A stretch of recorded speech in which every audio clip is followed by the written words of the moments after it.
Kamusta mga kabukid? Sa araw na to ay meron kaming first time na gagawin. First time na masusubukan dito sa puno ng aming papaya. At pati na rin itong kanyang mga bulaklak ay susubukan namin kung masarap nga ba talaga. Yan yung pinakamataas. One lang daw kay mama. Hindi niya nagustuhan. Pero bago yan, ikwento ko muna sa inyo itong tungkol dito sa aming ikinabit na sunshade noong tag-araw. Ngayon nga ay tuloy-tuloy na yung pag-uulan kaya kakalasin na muna namin. Madali kasi itong masisira kapag may dumating na bagyo o di kaya naman malalakas na hangin. Sayang naman.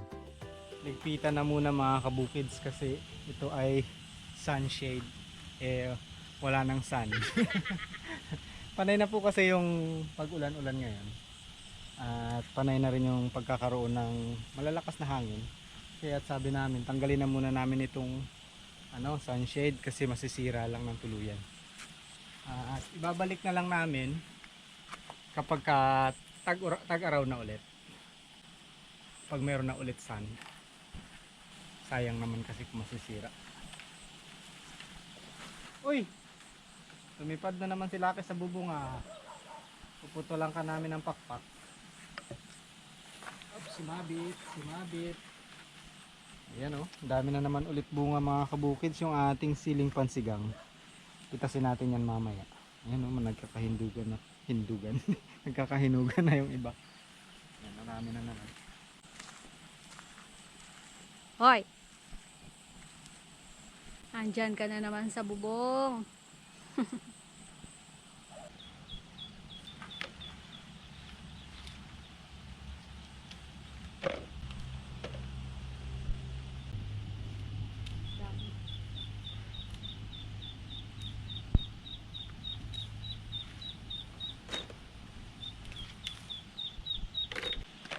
Wow, ang dami-daming bunga.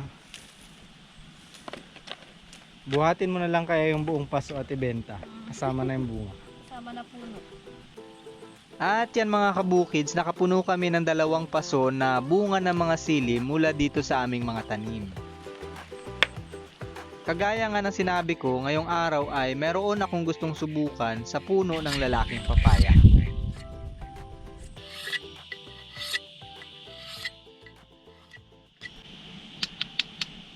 So, ayan, today mga kabukids, meron akong gustong subukan doon sa aming puno ng papaya na lalaki. Kasi meron kaming puno ng papaya na babae na ngayon ay namumunga na, meron ng ganyang kalaki oh. Tapos meron naman kaming maganda sana yung puno niya. Maganda yung tindig. Kaso lalaki. So sa mga hindi po nakakaalam ng papayang babae at lalaki, may pinagkaiba po yan. Halika, ituturo ko po sa inyo. Papakita namin sa inyo yung aming papaya na babae. Ayan, may mga bunga na. So ito po mga kabukids yung papaya na papaya na babae. Ayan, meron na siyang bunga dito. Ayan, na ganyan nakalalaki oh. Dikit sa puno niya yung kanyang bunga, yung bulaklak. Tapos ito naman yung, ito sa mga hindi po nakakaalam kung anong pinagkaiba ng papayang babae at lalaki. Ito naman po yung lalaki. Tingnan nyo yung bulaklak. Meron siyang mahabang tangkay bago yung bulaklak. At hindi po ito nagkakaroon ng bunga. Puro lang bulaklak ng bulaklak. Ngayon may napanood ako. Ginawa niyang babae yung ganitong klase ng papaya na lalaki. Ang ginawa niya ay tinusukan dito sa may puno na yan. Kaya ang gagawin ko ngayon, nag-prepare ako ng 2 stick. Gagayahin ko kung magiging lalaki nga. Titignan natin sa mga susunod na panahon. Hindi ko alam kung gaano katagal eh. Siguro weeks or months. Hindi ko alam. Malalaman na lang natin. Update natin ito.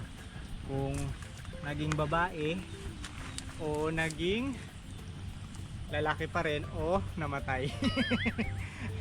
So ang ginawa niya, hinanap niya yung dugtungan kung saan yung parang green at saka saan yung brown.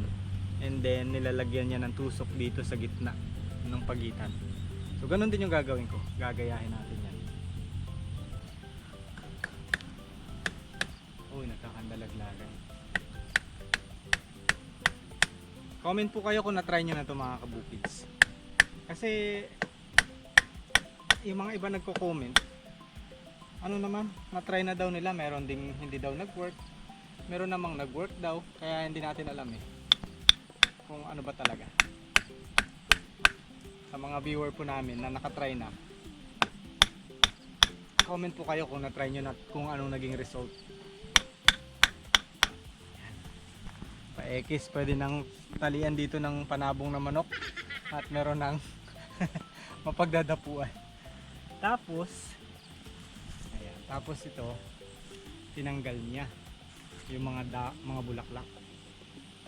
Tatanggalin din natin. Kailangan daw kasi tanggalin para siguro pag panibago niyang bulaklak ay babae na. Kasabay din ng pag-harvest ko dito mga kabukids ay iipunin ko to dahil may nabasa ako na ito daw ay edible. So susubukan namin ngayon na iluto siya, gawin naming ulam kung totoong pwedeng kainin. Kung napapanood nyo pa yung video na to, ibig sabihin totoo, pwede siyang kainin kasi na-upload pa namin. Ayan o. Pwede nyo rin akong sabayan mga kabukids kung may papaya kayo dyan na ganito rin. Gawin nyo na rin ngayon habang pinapanood nyo po itong video. At tingnan natin kung sino sa atin yung maging successful sa pag-turn ng lalaking papaya sa babae. Baka sa akin hindi nag-success baka sa inyo mag-success. So tingnan natin, sabayan nyo na ako.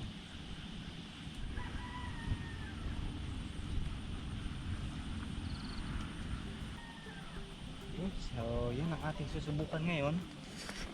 At ito ay tatanggalin ko rin yung mga dahon.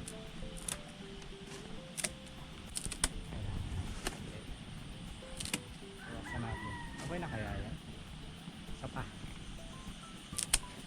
Ayan, inubos ko lahat ng kanyang mga bulaklak. Baka sakaling pag panibagong bulaklak okay na.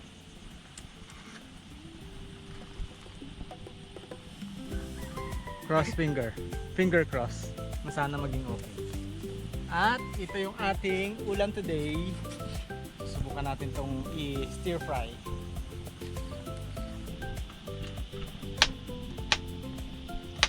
Nakasubo ka na maggulay niyan, ma? Wala pa, hindi ko pa nasubukan.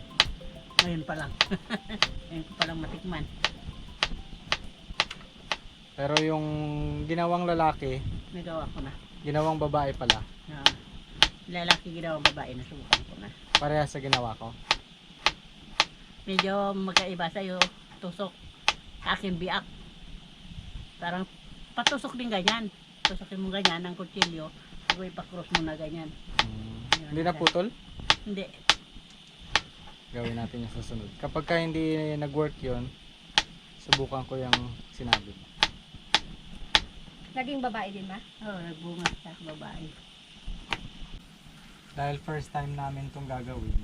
At sabi kasi nung nabasa ko, mapait daw itong medyo tangkay-tangkay niya na ganyan.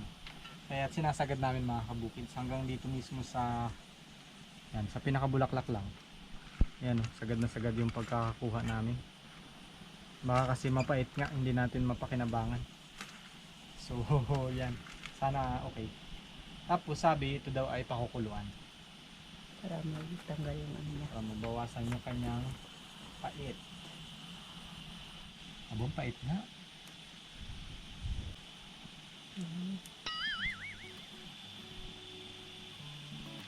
Pait na.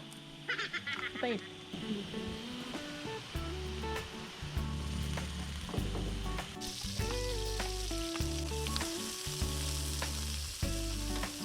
Nakapag-isa na ako mga kabukids ng bawang sibuyas at maglalagay din ako ng carrot. Ano ba yun? Hindi marunong. Ito na yung bulaklak ng papaya. Sinigaan namin to guys. Kasi sobrang pait. Lalagay ko na. Sinigaan tapos nilamas sa asin.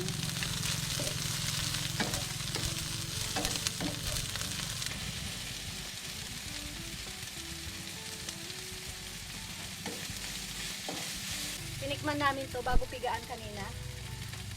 Mas mapait pa siya sa ampalaya. Kung nakatikim na kayo ng ampalayang ligaw, ganun siguro. Sobrang pait.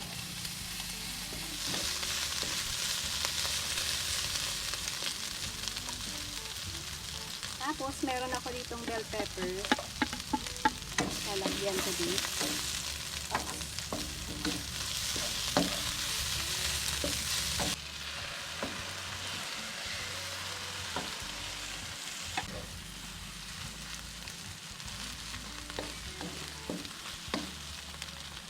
Let's see. Tikman natin. Yan. Anong lasa? Nasa ng torta ng palaya.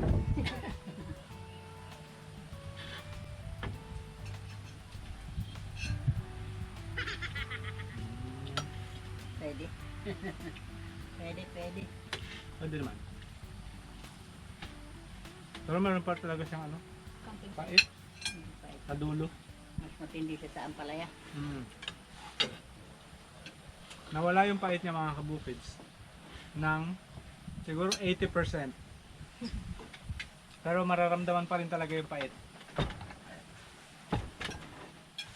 50% yung nawala. naiwan. Naiwan. Tingnan mo ma. Ano natin? Papaya.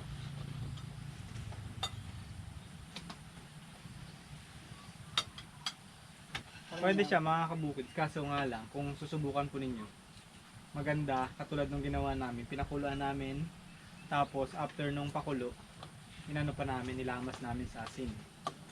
So talagang doble-doble yung pangtanggal ng pait. Kasi napakapait po talaga siya. Pag nilalamlam mo, ito mo nararamdaman yung anong pait.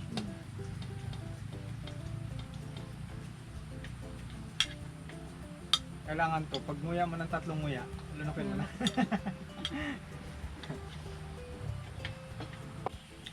In short mga kabukids, ito ay kung ako papipiliin, tortang ampalaya o torta nito, tortang ampalaya ako. Kasi yung pait ng ampalaya gusto ko. Pero, pwede nyo subukan. Pwede nyo po i-try. Baka magkaiba tayo ng ano, ng panlasa sa pait. Yung ampalaya, gusto mong balikan. Pero ito parang ayaw mo naman. Oo nga, no? Yun nga sasabihin ko, parang hindi na, parang ayoko na ulitin. Dahil na-try ko na.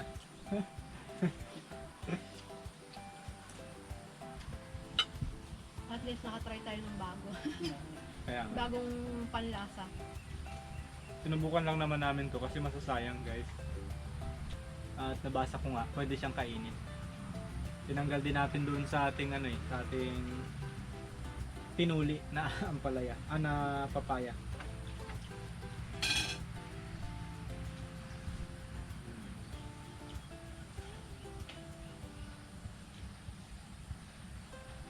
Kung i-rate nyo 1 to 10, ilan ang rate ninyo dito sa ganitong ano, sa ampalaya, ay sa papaya flower?